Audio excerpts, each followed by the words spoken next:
Systematics, but for locusts. Depending on which science fiction you want to reference, the researchers here at the University of Constance in Germany either built a holodeck from Star Trek, or The Matrix, or something kind of like the old alien abductions from the X-Files. It's just that they've built it for locusts.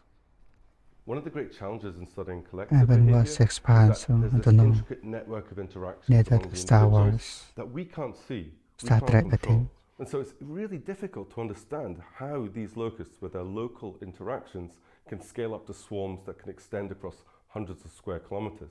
We thought, what if we could have individuals moving and interacting with virtual swarms? And so that's why we've designed this setup. What we do is we put the animal on this large motion compensating sphere. As the animal moves, the sphere always moves to keep it on top. And so it can move in a never-ending desert environment. And by tracking that movement, we know where the animal's gone. The locusts believe these virtual individuals to be other locusts. They will tend to align their direction of travel with near individuals. They will think of themselves as being within a real swarm. Locusts don't have depth perception in the way that humans do. Prey animals generally have eyes on each side of their head, trading off 3D vision for a much wider field of view. So there's no need for sci-fi holographic systems or tiny little 3D glasses here. As long as they keep an exact track on the locust's eye position and update the screen fast enough, it seems to fool them. I'll be honest, I do find this a little bit unsettling, and it's only going to get more unsettling from here. Ultimately, decision-making is made in the brain of the animal. So if we're to understand these vast swarms, we actually need to go in and look at how the brain processes this information. So in this VR, we're basically plugging into the spinal cord. The animal here is tethered. It has to be held in place, but it can still walk freely on a ball that's elevated by air, so it doesn't have friction, allowing the locust again to move and interact with a virtual swarm. So we know what the animal's responding to, but now we can also decode the neural signals that are underlying the decisions it's making. So locusts impact the livelihood of 1 in 10 people on the planet through food shortage.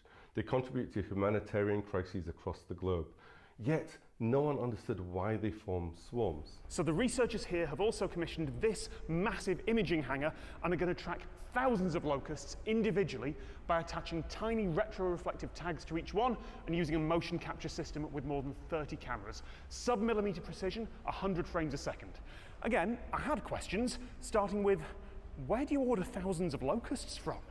Well, luckily for us, it turns out that entomophagy, or eating insects, is becoming an important aspect for humans and also for agriculture, for farm animals. So there are actually huge locust breeding centers. We collaborate with them, and so they bred the insects for us. We have a whole team of experienced individuals, from senior professors to undergraduate students, all working together, gluing these little tags on the individuals. And this allows us to see the three-dimensional information much more easily than we could using many video cameras. The imaging hangar is 15 by 15 by 8 meters. It's designed to mimic the environment in which locusts have evolved.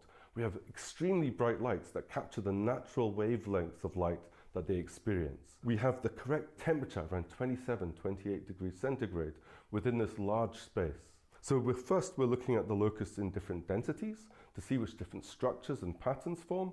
But then we also want to understand how these voracious insects eat their way through crops, and also how they avoid predators when doing so. So we're also startling the individuals to see how social behavior also influences their response to predators.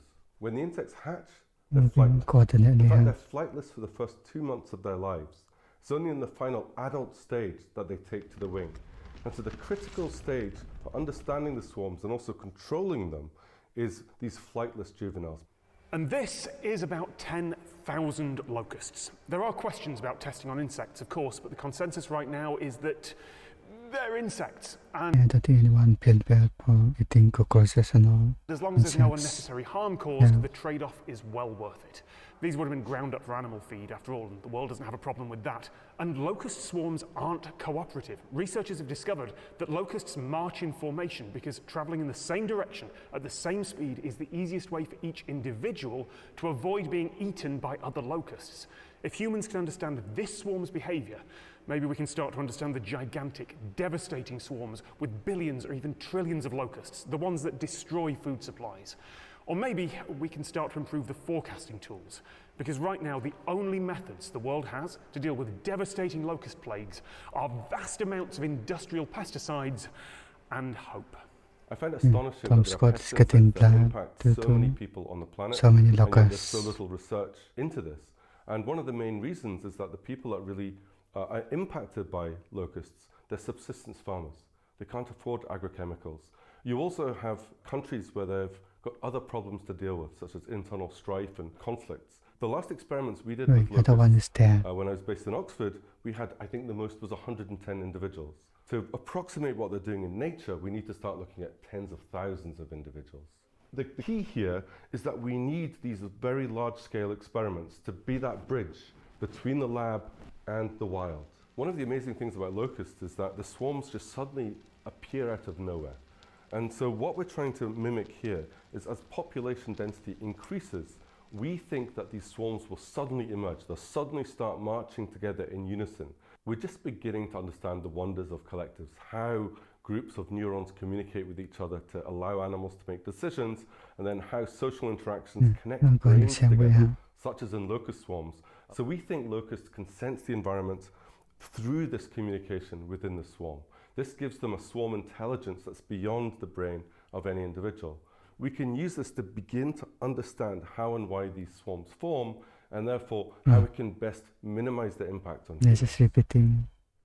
It's a couple of hours later. The imaging hangar has been blocked off from all humans for a while, and the researchers here are now seeing marching behaviour that has never been observed in the lab before. It's only ever been in the wild. And It's working, and they've come up with like a dozen ideas for new experiments in the last 10 minutes. This is brilliant.